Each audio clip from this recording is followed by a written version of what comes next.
Welcome to another edition of Kyle Meredith with. It's the interview series presented by WFPK at WFPK.org, Consequence, and the Consequence Podcast Network. Thanks as always for making your way here, checking out the series. You know what to do. If you like what you see, hit the subscribe button, put out 3 new interviews every single week. So it's a great way to keep up with all of your favorite artists. And I'm excited today to be talking with Zakk Wylde. Hello, sir. What is going on, Father God? Just hanging out, having my first blast of Odin Force for the day, getting ready for the big Black Label Tupperware Demolition Fest tonight. So that's about it. Tonight, where are we at now, Billy?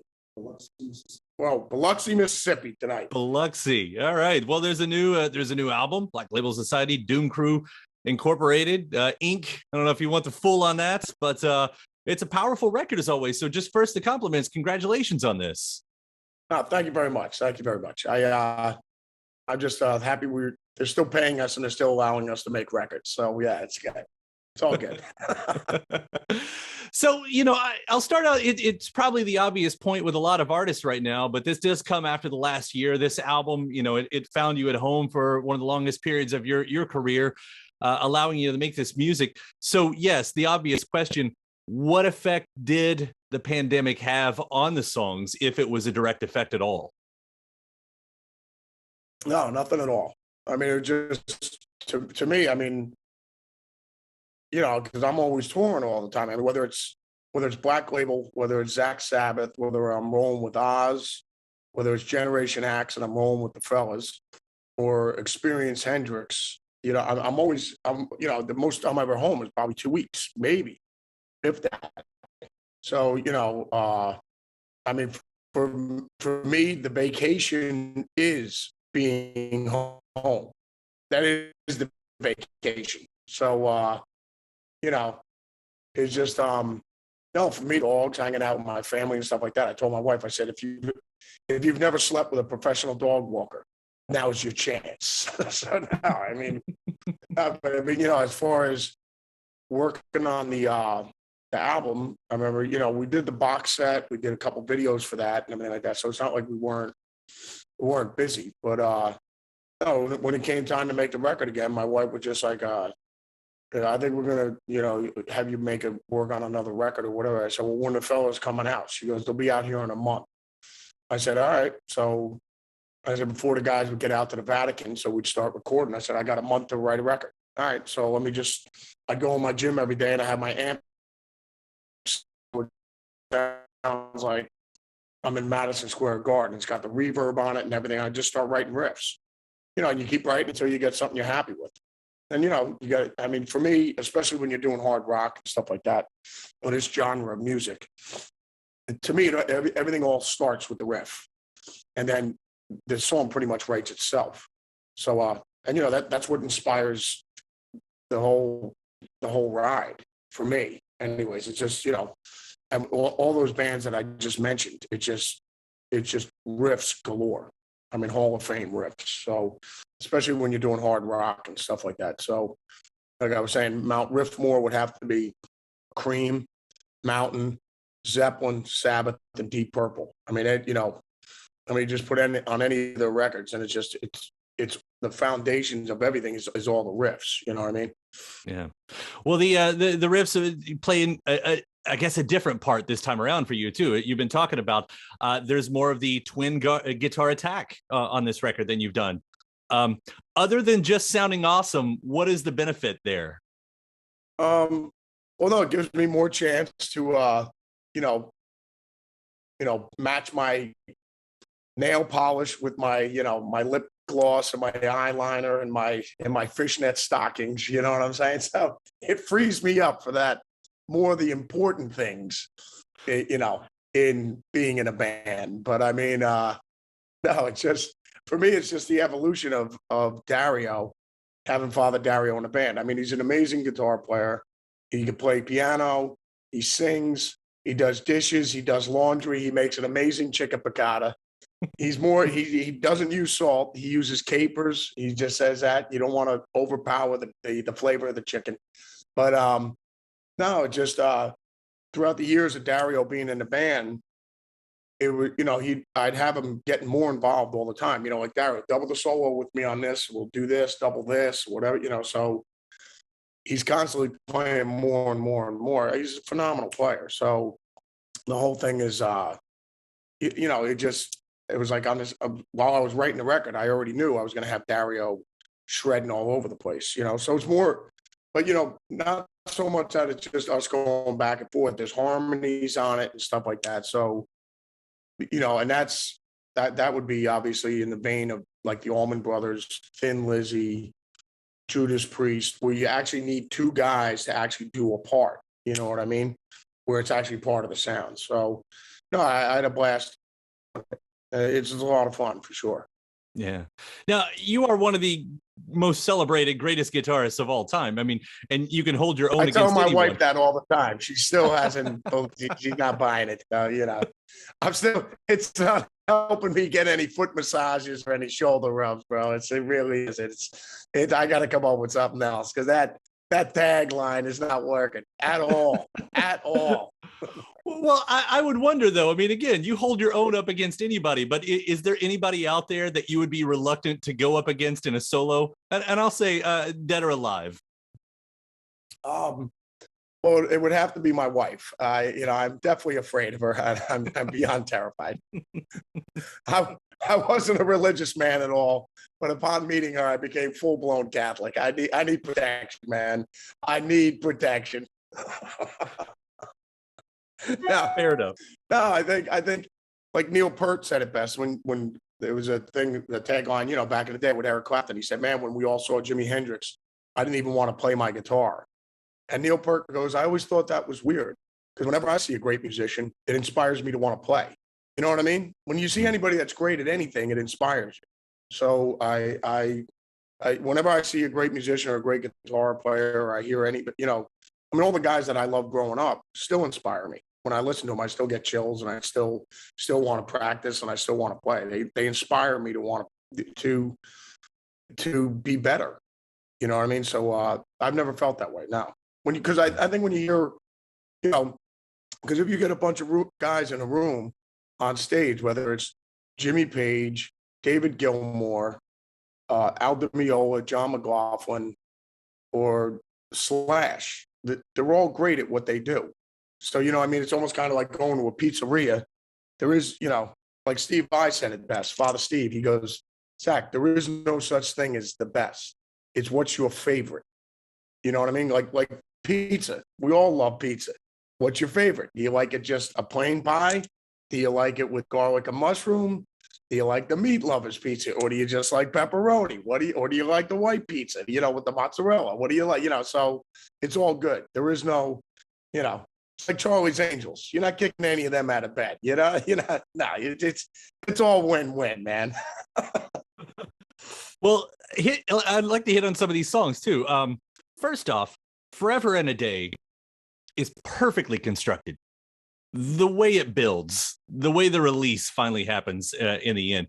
This obviously does sound like a personal song on top of it, and not only that, but I get that callback to The Who with "Love Reign Over Me," and I don't know if there's any, if that has anything to do with it, but I would love for you to talk about a song like this because it does, for me as a fan, set itself apart from a lot of the songs that you've written.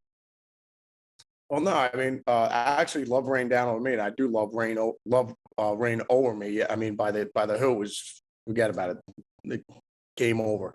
But I mean, no, "Love Rain Down on Me." I ended up writing that song when my mother passed away. That had to be during the No More Tears sessions. So it was actually when we were doing the keyboard part, the piano bit in the middle of No More Tears. I ended up writing that song then. So that song's been sitting around since No More Tears sessions. So, wow. But finally, we did a heavy version of it on like Stronger Than Death and everything like that with the same lyrics and everything. But we were going to put it on the box set, and I finally, we recorded it up at the Vatican, and I was just like, let's just put it on the next record.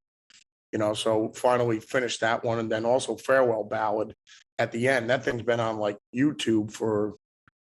It's got like millions of views, and people tagging me all the time of them doing the solo. So but I just never got around to finishing it because it was just like a music piece, you know what I mean? Just like so we ended up making it as an intro. And then I was just like, let me just put this to rest and actually let's finish this thing. So it's just like got an actual verse and a chorus, and it's actually a song instead of just like a little guitar, like an instrumental thing. So yeah, but Love Rain Down and then, you know, Forever and a Day. That was one of the last songs that we did for the record. That was like the last. I had the guys come back out and we recorded that one. So but Forever and a Day, JD refers to that song as every time I break into a guitar solo, he gets nauseously sick. And he said, I said, how often does that happen? He said, Forever and a Day. So I said, it's a great name for a song. I said, let's just use that. You know, and outside of the Plan on making him violently ill. my compliments too on the song Ruins, because again, you know, it's the way it's built, those harmonies, those vocals, the way it builds up and builds up. Did you have any musical touch points on that song, or does that really happen with a song like that? No, I mean, for me, it always, like we said before, it always starts with the riffs. You know, I mean, I had the riff first, and then everything got built off of that. You know, down, down, down, down, down, down, down, down, down, down. Everything starts with the riff. So once that riff is going, then it's like almost kind of like, you know, you just push the boat out to sea, and we're gonna find out where we go now. You know what I mean? So that's the ride, that's the journey. But it always starts with the riff, you know, for me. So but no, it's not. You know, I'm going to write a song like this, or then we're going to go here, or we're going to go there. But I think definitely, with all musicians and everything like that, I think what you are is a reflection of all the music you love and everything you listen to. You know what I mean? So it's all the stuff you digest and everything like that. So whether for me, it's like Sabbath, Zeppelin, the Allman Brothers, Elton John, the Eagles, you know, I mean, all that music, I mean, because you're constantly, when you're listening to it, I mean, I'd be sitting up in the sub, the tour bus for years. I mean, it's just like after we do a show, we got a 12-hour drive. It'd be me and you and the driver just sitting up front. Me and you'd be just, I always said it's just like $1 million Irish pub on the road. You know what I mean? So it's just like rolling down the road. So, I mean, it's just, we just be drinking the whole time, listening to music. And whether you're not consciously just listening to it, but subconsciously, you're listening to the production on the records, you're listening to the songwriting, you listen to the changes, whether we're listening to Elton John, we're listening to the Eagles, we're listening to Sabbath, you listen to the Zeppelin, you're digesting all that information. So even though we're sitting there hanging out, you're still being educated, you know, because you're listening to all the music. And then, you know, just like a chef, when you're writing, I mean, you use all that stuff, all that knowledge that you've digested as reference. You know what I mean? Because you're thinking about all the production on certain songwriting. I mean, when Sabbath would go to this, or they do this, or Zeppelin would do this, or, you know, Cream did this in a song or whatever. It's all the knowledge that you already know. So, I mean, and I think it's like that with all musicians, without a doubt. So I'd still be curious then. It starts with the riff, but there still is obviously the connection with the lyrics. You know, I wrote down here, as I hear the record, there's a lot about like it's an album of leaving and being left by the end of it. Like, how do you approach the lyrics on this one? Well, I'm used to people leaving and being left, you know, just like even the guys in the band. Even when I want to get a cup of coffee in the morning, I'm like, hey, guy, where'd everybody go? Everyone leaves. They leave all the time.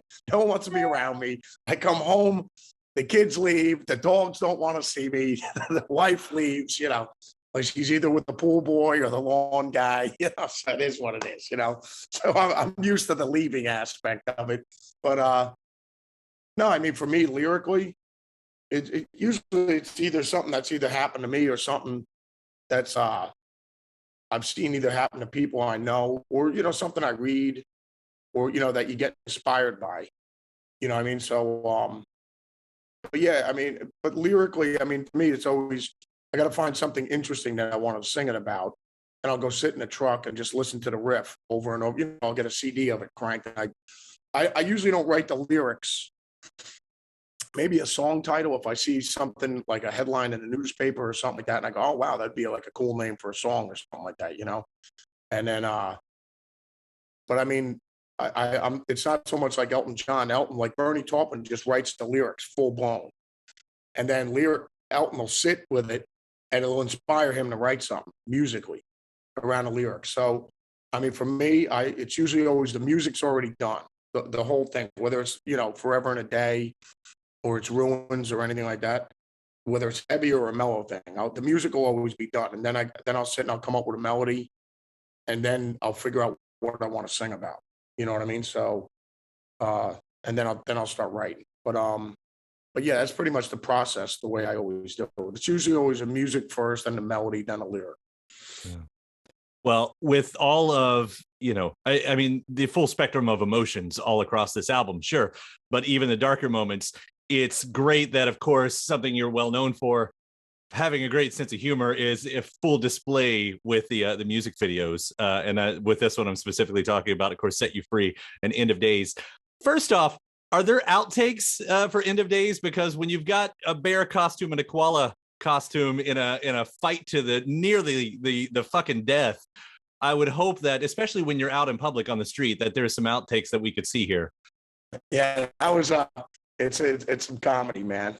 No, it's just kind of like, well, let's just do a video where we don't even pick up a guitar. I don't even want to no band performance. Let's just make this as ridiculous as possible. So give me a reason why I'm watching this thing.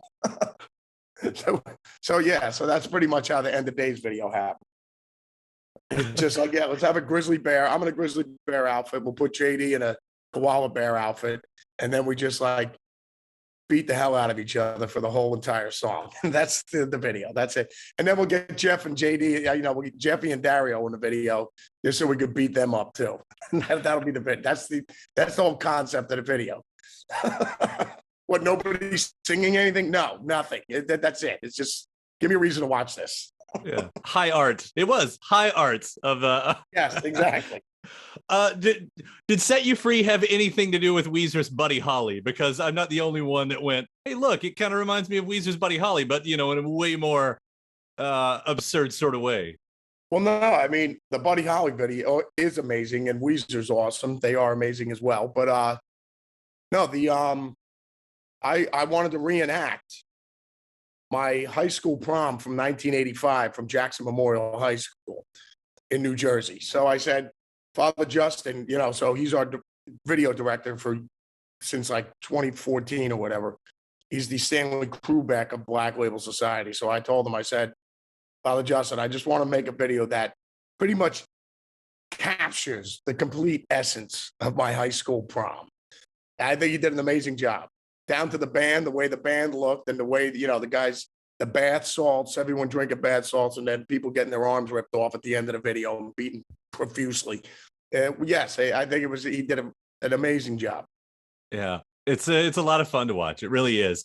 I'll quickly ask, I think you said another interview.